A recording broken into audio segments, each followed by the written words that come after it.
Hey Ranger Nation, my name is Jerome and I'm here today with a little bit of a review and recap of Power Rangers Super Ninja Steel. Episode 9, Outfoxed was the title. So, I'm going to rate this episode like a B+. Yeah, I'm going to give it a B+, because it was actually really good from start to finish.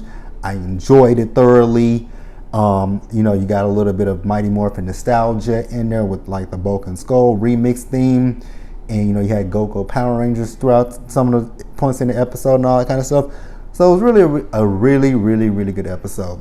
So, like I said, B+. Victor and Monty, this episode did not bother me as much as they do in the past few episodes of, Ninja Steel in the first half of Super Ninja Steel. So without further ado, I'll move on. Okay, so the episode, it picks up kind of where episode 8 left off, and that's when, with Madame Odious, her Foxatron took the Ranger Zords out of commission. So at this point, it had one day before it was recharged, the ninja medallions would recharge. Well, now it's 2 hours before Madame Odious can recharge the Foxatron and go back to Earth and, just try to destroy Earth. So now the Rangers are frantic and trying to figure out, what they need to do.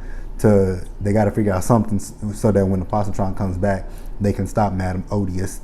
And, they're at the school and they're getting ready to head to the base. And then there's this new girl by the name of Sandy who stops Preston, because she wants to, she's new in school, she's in the science class, and she's trying to see if Preston will help her with her, her work. And Preston's like, him and his friends have somewhere that they have to go, they have something they have to take care of. And then you get Victor and Monty come up with the Bulk and Skull music.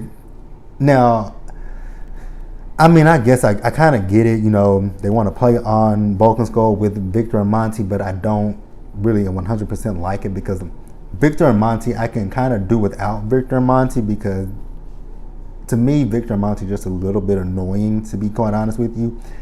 So we'll go to the Warrior Dome. Madame Odious is there.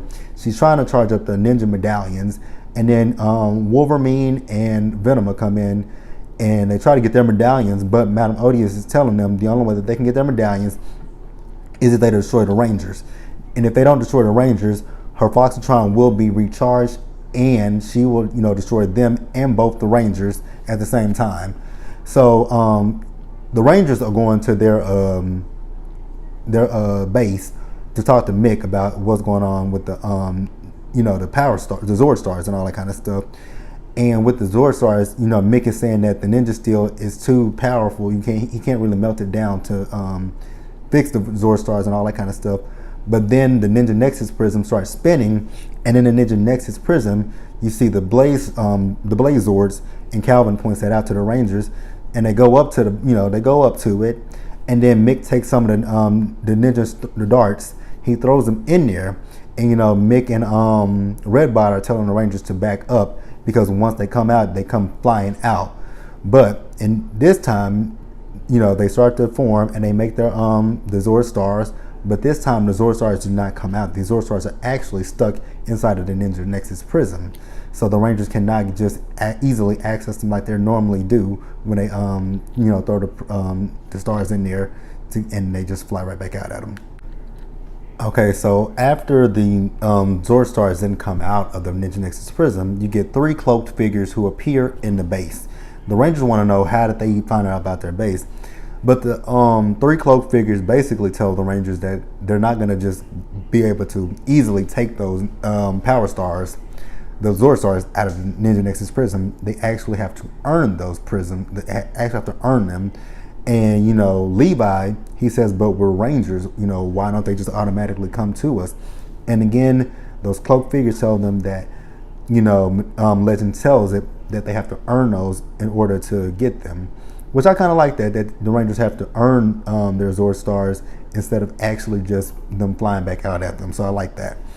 And, once the cloaked figures leave, there's an attack on Earth.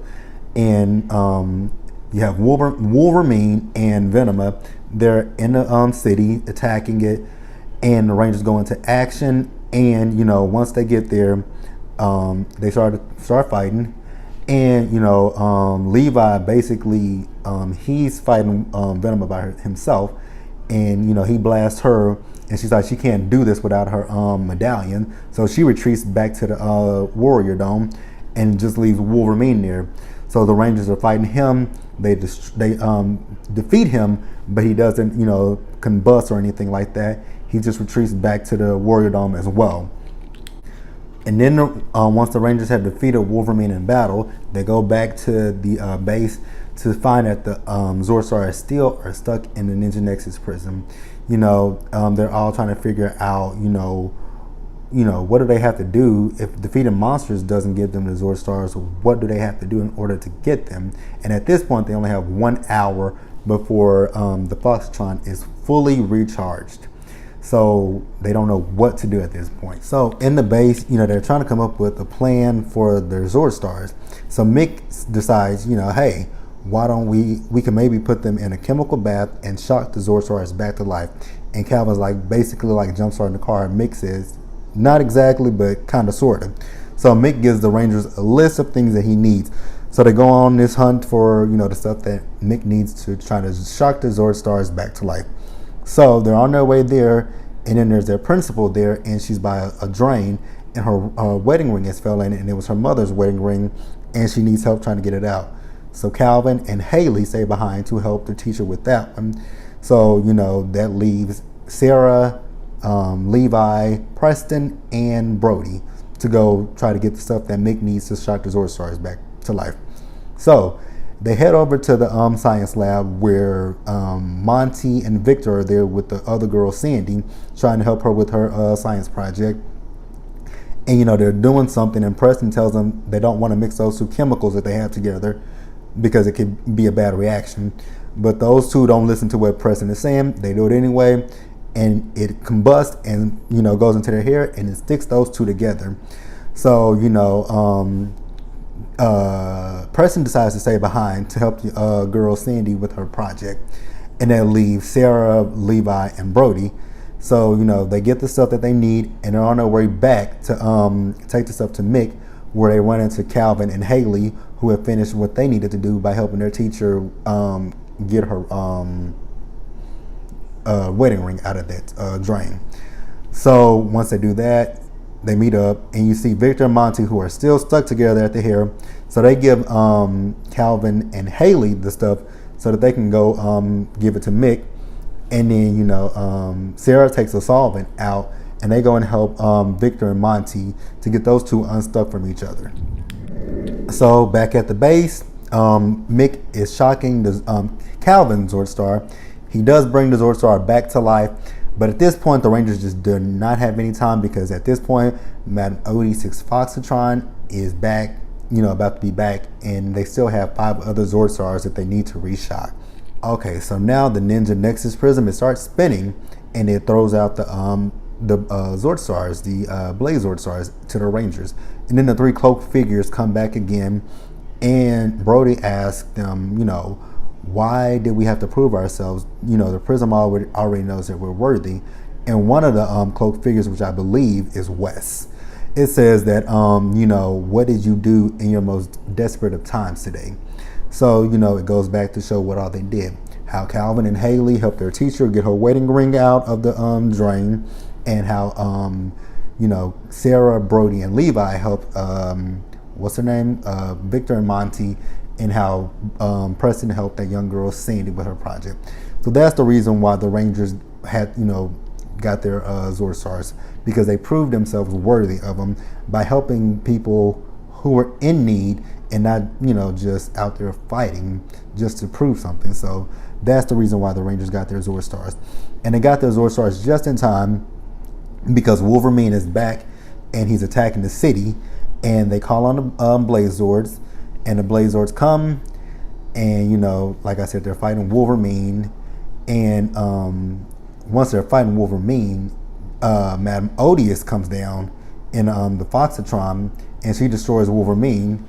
And so the Rangers then start fighting Madame Odious's Zord, and the Rangers actually defeat Madame Odious's Foxtron Zord.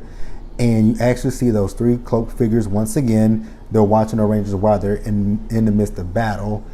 And I believe, I'm trying to figure out who those. I know one of them was West, because we saw the Chronomorpher.